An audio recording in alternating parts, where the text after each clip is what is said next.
had the privilege of interviewing my future grandfather-in-law and Korean War veteran Jerome Kohl.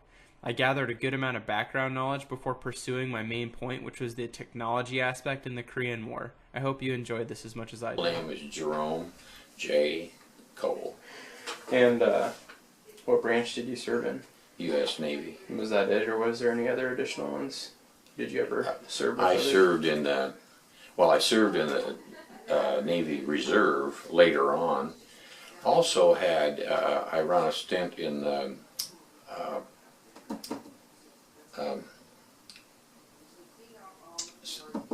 aviation. I'm trying to say Sea Cadets, but it's the other one, the Air Force Cadet Program. Okay. But, what was the latest rank that you achieved? Lieutenant, well, actually, yeah, Lieutenant Commander, but I didn't hold it because I was discharged before my permanency came up. Okay.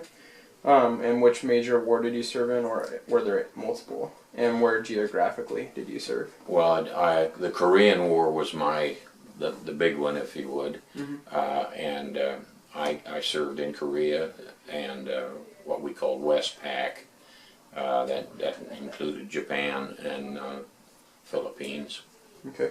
And when were you sent to Korea? I was sent to Korea in 1950, late 1951. And when did you return back to I was back for a short time twice, but I finally came back.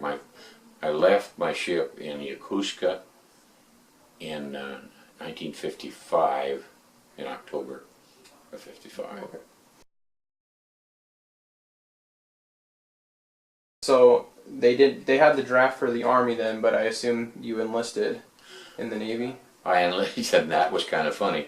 I got out of high school, I was working for Ideal Cement Company, and the draft was there, and I knew I was going to get drafted, bound to, and I didn't want to do that because I wanted to go to the Navy. So I joined the Navy. The funny thing that we got a kick out of was about 6 or 8 months later, I don't remember what port I was in, but when we got mail call, I got my draft notice. And you are to report to Nelson, Nebraska at this particular date. So I wrote them a letter back that I'd be glad to, because by that time I really could go to Nelson better than I could to Korea. All right. So what attracted you initially to the Navy instead of other branches?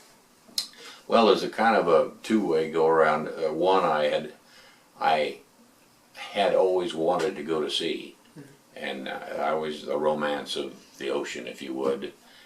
My dad's best friend was a seaman, and I always just, in fact, that's the tattoo I have, is the tattoo he had. And so when the time came, that was where I went. And then plus I was interested in engines and technology of the power plants. And so when I went to school. After I got in, I went to school about equivalent to a 2-year junior college, I'd say. Did it in 14 weeks. And it was 8 hours a day, every day. And well, anyway, I got my engineering degree, and I went main propulsion on tugs most of the time then. Okay. So as far as basic training goes, where were you sent for basic training, and do you think basic training has changed since the 1940s, and in what way? Well, it definitely has changed. I went to San Diego, NTC in San Diego.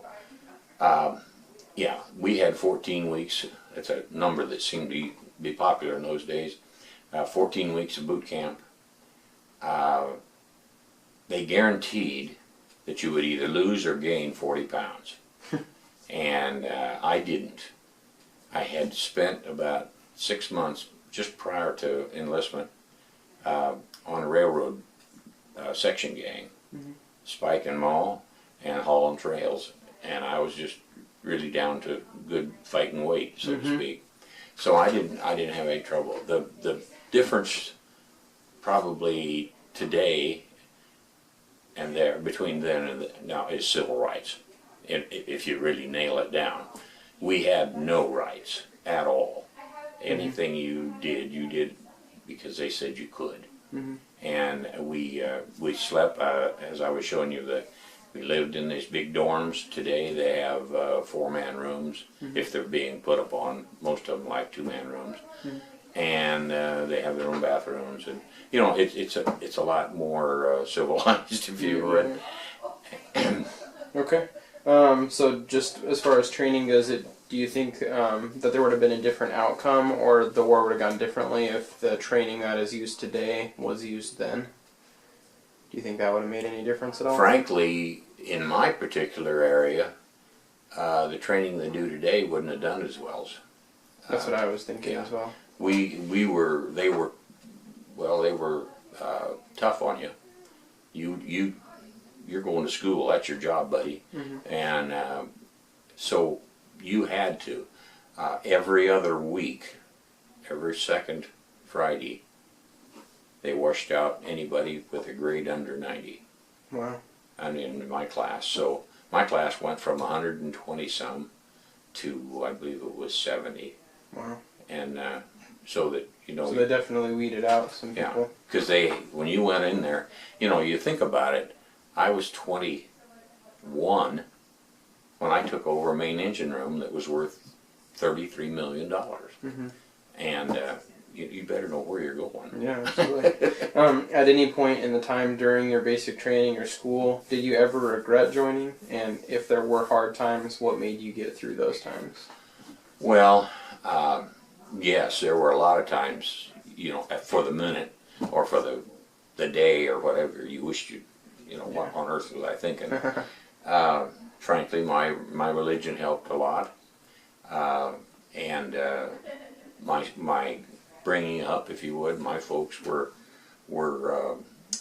they weren't bad, but they were serious about it. You know, you do what you're supposed to do. I think so. Background has a lot to do with it. Okay. This is just kind of a side note, but during basic training, were there ever any instances that you noticed of racial inequality or discrimination? Well, not really, but that's a trick question. You don't realize this was in 1951. There was no civil rights laws. Right. We didn't have any black kids, for instance. We had one black boy in my class, in my unit in boot camp. Right. And he was a guidon bearer. He carried the flag, and that was so. Was he treated differently at all? He wasn't treated necessarily differently, but he wasn't expected to do anything either. Right. Except carry that flag. Right. Okay. And then my last question for as far as basic training goes, what was the feeling that you had when you graduated from basic training? It was wonderful. Just accomplishment. It felt, I lived through that, and I know I felt a lot stronger and mentally as well as physically. I think it toughens you. You can roll with. When did you join the Navy? 1951. 1951 is when you joined? Okay. I wanted to gain a better sense from Jerry what life was like before and during the Korean War. As far as food, what was the food like? Food was good, generally speaking. I can't say that for the Army. Right. Any Army food I ever ate, and the friends I had that was in the Army were, well, it was okay, but they didn't. Our cooks, for instance, the cook on the ship that I was on the most time, our main cook was a Union Pacific Railroad chef. Oh, wow. Before he went in the Navy. Right. You know, so he loved to cook. And his favorite thing was at sea, we would catch a shark. And he would cook it. We'd have shark. That's awesome. Yeah, absolutely. Did you ever have like a good luck charm before you guys did any, operations or anything like that? Did you ever do like have a not a lot really. A lot of us wore. I wore my Lutheran cross all the time. You carried that, Mm-hmm. and you thought about it, and but no, and now we didn't have the like later on when I was in UDT, we had a squad. In those cases, we'd get together and have a little pep rally, Mm-hmm. so to speak. But on a ship, you just did your work. Right. What did you guys do to pass any downtime that you had, or do at night, or anything like that? Oh, When you were on the ship? yeah. Of course, well, I think everybody, or not everybody, but most of us read a lot. Mm-hmm. In your bunk, you could read. However, at night, the lights were always off. Mm-hmm. So if you wanted to read, I'd read on watch, which was against the rules. But we got together a lot. We spent a lot of time on deck. If you're at sea, we go on deck and just watching what's going on. You know, the birds are flying around. Mm-hmm. Somebody's always fishing. You're catching something, and just fish right off the ship? yeah. Huh. Now that's on the tugs. Mm-hmm. On the big ship, big ship, you couldn't. Of course, you couldn't. Couldn't drop that far. You're 50 feet off the water. Right. Did you ever keep a diary or anything like that? I kept a journal Kept a journal? of Writing it daily, of ship or? movements. Gotcha. Were there any times that you guys ever would pull pranks on each other or anything like that? Oh yeah, yeah. What'd you guys do? All kinds of stunts. Well, they did a lot of the silly things, you know, goofy, like the nail your hat down and things like that. Mm-hmm. I think one of the slickest tricks that was ever, we had a guy that used to come and steal popcorn from us. Mm-hmm. Every night at sea, on the big ship, we had a movie. Mm-hmm. And our compartment, our shop, was on the deck right below the deck where this movie was. Mm-hmm. Well, we would pop up a big bowl of popcorn, and we'd go out our hatch. We'd flip our hats inside out, fill them with. Mm-hmm. We'd sit up there and eat popcorn. We'd come back and forth, you know, and we had this one guy that used to come up. He even brought a bowl, and he would fill her up and come up, you know. And we said, "Hey, buddy, if you don't have popcorn to put in there, you can't take it out." Mm-hmm. And you know, it's popcorn. I'll have some, you know. And well, anyway, they couldn't convince him. So one day, one of the guys popped a batch of popcorn. He used diesel fuel instead of Mazola oil. Right. A whole batch of popcorn. We made it up. Of course, he came the same time every night. Well, we did our normal popcorn too, you know. Mm-hmm. But then we switched bowls right quick, and he filled that hat up, and up there he went. And I could tell the difference right off the bat, but he evidently couldn't. Wow. So he ate a little of it, and then he started getting sick. Of course, everybody got a big kick out of that, you know. Well, like you were telling me earlier, you never made any phone calls, but I was gonna ask, how did you communicate with friends and family back home when you could? Basically speaking, you'd write letters, and Did you write a lot? yeah, I wrote. And again, you see, if you're at sea, you can write all you want, but you can't mail it. Right. And so what I did, I wrote. Journal isn't a good word, but for this, but I wrote a kind of a continuing letter a lot to Mom. Mm-hmm. I'd write,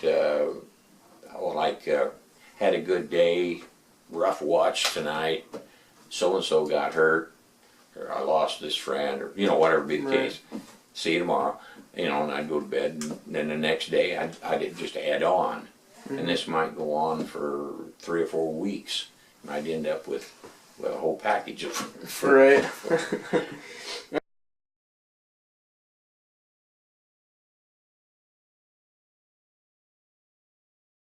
So going on to wartime, you said you served in primarily the Korean War. Mm-hmm. Geographically, what was your order of places that you went from? Well, we were at sea most of the time, so we worked along. I guess you'd say the easiest way. We worked along the East Coast most of the time, down around the corner and up to Incheon. This is in Asia. This is Korea, right? This is Korea, Right. East Coast of Korea. Right. I didn't want to just rush into technology, so I decided to ask him some more specific questions about the war itself. and then down around, if you look at the map, you go around to the west side, and about up a little ways is Incheon, and that's about as far north as I ever went on the west side. And we did, of course, we did salvage and rescue work a lot of that time. So you'd be riding along. We might do some shoot it at the, like once in a while there'd be a train running down. We'd lob a few in there, see if we could upset his program. But our biggest mission was to pick up pilots. The pilots would go in off the aircraft carriers. They'd go in and do their business, and many times they'd either get shot and their bird wouldn't fly good, and they'd get it back to the water and dump it, and then we'd pick them up. Or they'd run out of fuel and they'd dump it. So when they were going in to do their missions, what were they doing? Do you know? Bombing runs most of the time. Runs. And that was on the northern part of the of Korea, right? Was serving in war different than what you thought it would be like? And in what ways was it different? I really didn't think, we had pretty well figured it out beforehand. I think it's probably, the biggest thing I think that different was the fact that you couldn't communicate with anybody. You in the first place, you weren't allowed to. Was that one of the harder parts? Well, on your psychic it was, I think, the fact that you couldn't tell anybody about what was going on, and when you get into the heavy stuff, where if we were on runs that you didn't sleep. Sometimes you didn't sleep for 3 or 4 days or a week, and you'd catch a nap, or something like that, and you're eating pretty irregular. I know one time I was down to around 120 pounds. And so you lost some weight? Yeah, I did, and I couldn't hold a cup of coffee. Wow. I just shaking like a leaf, and that time I got sent back to Tripler in Hawaii, and I was in there for 6 days, and then I spent about a week on the beach, which hurt my feelings terribly. The doctor told me, he says, "There's nothing wrong with you now." He said, "You just got to fill out, go over and eat steak, right, lay on the beach." There you go. Was there ever a time, specifically in the war, that you felt more pressure than usual? And if there was, can you elaborate on it? Well, some of it I can't really. I'd rather not. But basically, when we were starting a new movement of some kind, we got pressure for our boats. Right. Because the landing craft, had to get out. And when we lose a boat or two, that'd double everybody up. And well, if you lose a boat, you lose 50 guys, and so that puts pressure on you and stress, and because we've got to cover that hole. Was there ever a time that you were in a firefight or a combat situation? Yeah, one time south of Incheon, aboard ship, I did. As far as the beach, no, I never did get into. I got in pretty close a few times, but not. I was gonna say, did you think that you would ever see combat when you first enlisted? And did you go into it thinking you would see anything? I didn't really think about it. Right. I mean, and there again, you're geared. Everybody's thinking this. It's the thing to do. You gotta do this, and no, I didn't think an awful lot about it. After getting all the background information, I started to pursue the technology aspect of the Korean War and improvements that were made in terms of armament, ordnance, engineering, and more. Manually loading and aiming our guns, except for the heavy guns. But as far as the 40 millimeters and 20 millimeters, stuff like anti-aircraft stuff, that was all done manually. And so that's a person loading a shell every time. See that shell? That's a 40 millimeter. I was first loader on a 40 mount up on the bridge. I wanted to give you a better picture of what a 40 millimeter shell clip looked like. In this picture, there are clips of 4. In the war, they were 7. How many of those do you think you load in a minute, on average? In a minute, they had seven load clip. About like that. Right. 20 or 30 Oh man, a minute. you were getting your workout in, Oh, man. yeah. You can't. Well, that's where the arms come. Right. But and when you know when it's screwed up, you didn't even. You just that's gone. That clips out and you put a new one in. You know, and well, I mean, if something, like once in a while we'd have a guy trip. There was the first loader trips the main barrel. There's 2 barrels, these that go bang, bang, bang, back and forth. The first loader is in charge of that, so to speak. And well, once in a while your second loader goes off half cocked and he trips his. He's not supposed to even touch it, but he trips it, and then it'll upset your gun and it'll jam it. Then we have to pop the barrels and put the barrels in. Yeah. And if you're on somebody's coming at you, you don't really have time to change barrels. So this was on the Jason that you're talking Yeah, about? that's on the Jason. So when, was the Jason in service during World War II at all? Oh yeah, she was in fact real active in the World War II. So between World War II and the Korean War in that, 7 or 8 year time period, were there any updates or anything added to it? And if you could, I know it's a lot, but if you could explain. I don't know. I know engineering changes more than anything else. Well, I mean, that changes the face of the war, engineering does. Yeah. So. But we went from low power, 700 pound steam to 1,200 pound steam turbines. So that we had four engine rooms and two screws. We were in a situation where we could operate. You could knock out half the ship and we could still operate At full. Or mostly. Pretty. You were still in good enough condition that you could steerage and things like that was handy. Right. You might not outrun too many people. Of course, that ship was so big that we only had I think we had a top speed of probably 22 or 3 knots. Huh. And how big was the Jason, just a perspective? 600 feet long, 600 and something. How many? Do you know how much it weighed, ton wise?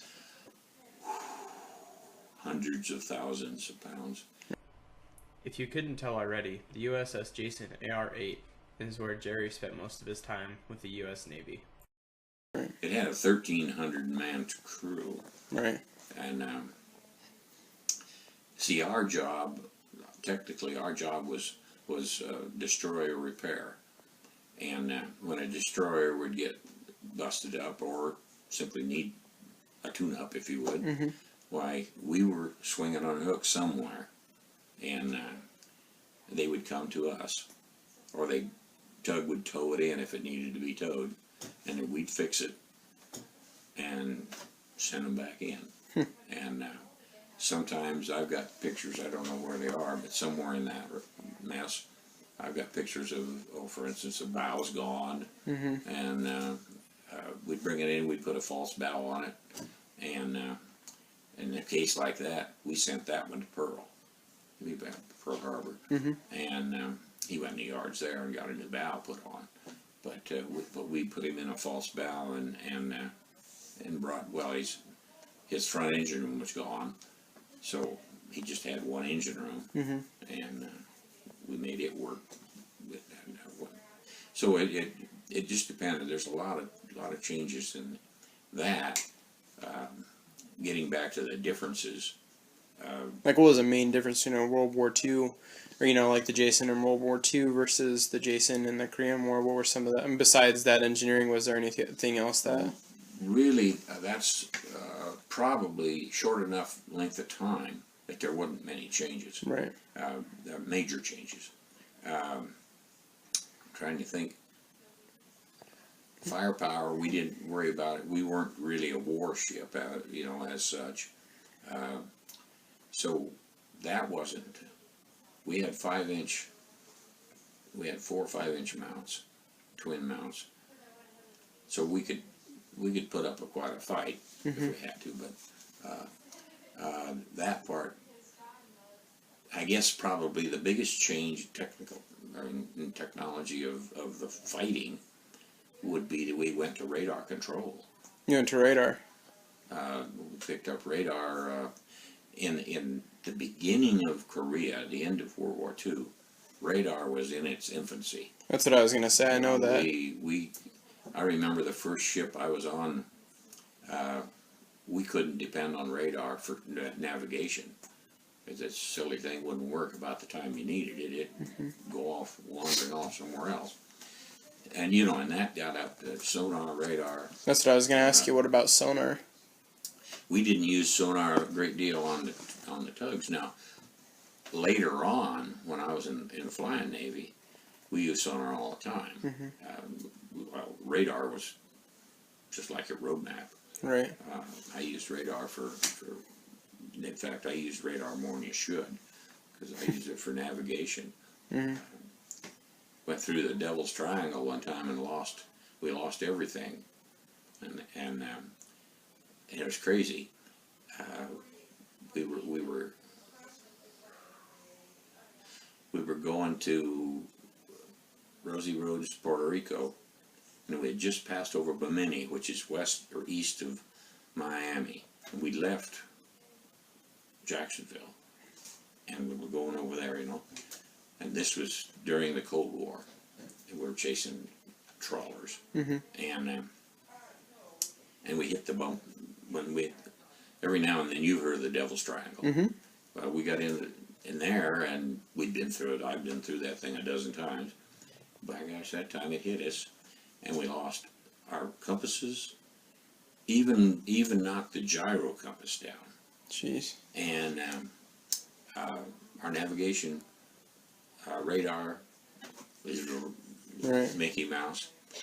And I dawned on me, the man and I, the captain, I was riding third seat there, and the captain said, you know, what are we going to do? He could fly by the seat of his pants pretty well, but you don't do that forever. And I said, you know, my old 33 over there, that's the number of this radar, is dead, or it's off. I wonder if it's, I went over and clicked it on, and it would come up. So it came up. Well, it was 120 mile range radar, and so I just swung it around and shot backwards, and I started navigating off of Bimini Instead of behind us, and I knew what our route should be going southeast, and but used the rear instead of the front, right. until I could pick up San Juan on the front swing. And then we went in. About that time, our goodies started coming back, and but it you know, that during the Korean War we couldn't have done that at all. But after is when, you know, sonar and radar both kind of started growing almost by the day. Got better. Oh yeah. Well, our sonobuoys. See, we had 26 sonobuoy tubes. We could dump a string of sonobuoys, and if there was a sub in the vicinity, we had him. You knew he was there? We had him pickled. We could then make another run and take care of him if needs be. Right. We never did have to. During the Cold War, we didn't dare. Right. We started nuclear. Yeah. But yeah, the biggest change was electronic. I think, you know, technologically. Right. You said you were in Naval Air though, and I know you flew. So, you know, obviously the changes from, you know, just a standard P-51 Mustang, and then I'm not sure what you guys flew in the Korean War. Okay. So, I mean, that, you know, those changes had to be huge, too. Oh, yeah. Well, we were running my bird. Now, that doesn't show it, but my bird had 2 jets on it as well as, no, it does too. It had 2 prop engines and then 2 jets.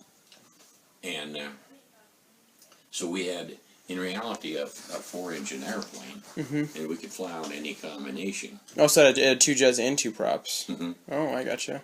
And there's a 3,500 horse prop engines, Mm-hmm. 18-cylinder radials. So you had a lot of power just off of that.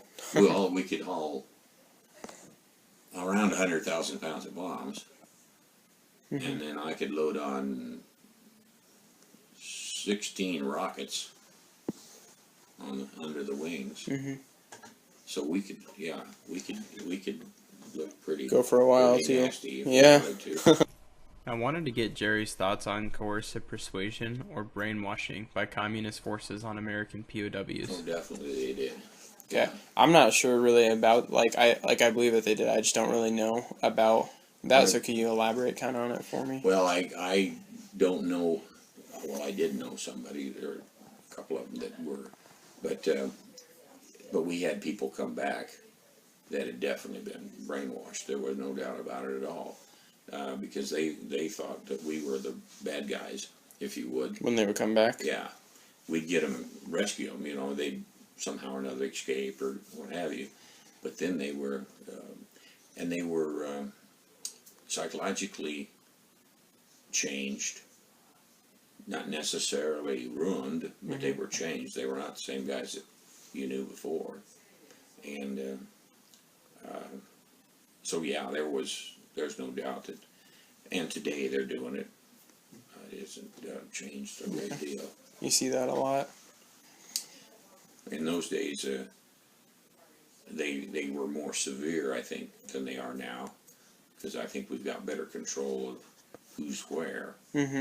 But it still happens. But you think definitely back then when communists would capture Americans, they would brainwash them? Oh yeah, For sure. and if brainwashing didn't work, they'd just shoot them. Right. I mean, not necessarily that easy, but Right. yeah, What do you think? What do you think communists' plan were to brainwash them, and then what do you think they wanted to do? Well, what they wanted to do, I think, I'm almost positive, is to then use them to show the people in the United States that they're really not the bad guys. Right. That we're doing the wrong thing, you know, and they and some of them got. Well, one of our senators, you know, in Arizona, John, was in for 7 years, I think, and he was brainwashed, but he managed to handle it. But I never had any contact, long contact with anybody there, so I can't say this or this happened. But there's no doubt in my mind at all that there was That happened. that it happened. Okay.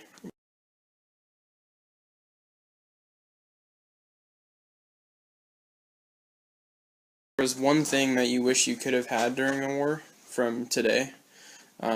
This is technologically, or it could have been a tool. What would it have been back then during the Korean War to help you? Oh, man. Like even when you were going on to fix a wreck, or to get a pilot, anything like that, it could have been. Well, I think probably on that line of thought, electronically, if we could have had some signaling devices that we have today, you know, today we can pick up their hat. Well, we couldn't then. So that part on pickups would have helped a great deal.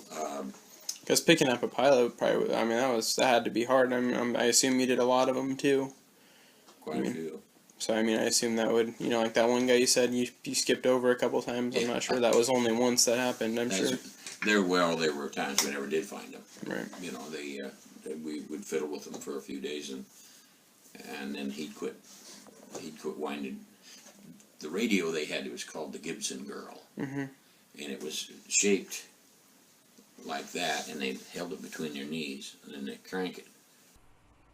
Here is a picture of the Gibson Girl. Like Jerry was saying, a downed pilot would radio Mayday to the ships. Crank Mayday, Mayday, Mayday, you know, in Morse code. Right. And then I don't remember exactly now, but it seemed like they were supposed to do that for 5 minutes every half hour, so that And you could then bear on that, your radio. We did have radios that could read a bearing. At least we had that then. And so you could, unless you were quite a ways away, you could get into them. In most cases, I'd say, the percentage of the guys we picked up were within probably 6 or 8 hours. So you're saying better like radio and signaling interfaces would have, like from today would have, that's what you would have taken back with you if you could have. Okay. I think it would sure improve things. Right. I was able to get so much information from my interview with Jerry. I was able to ask for technological advancements that had been made, and he gladly shared helpful answers in armament, engineering, and electronics. Jerry also shared with me his background before the Korean War, as well as what he would take with him from modern day to help in the war then. I hope you enjoyed and benefited from this short interview as much as I did. Thank you.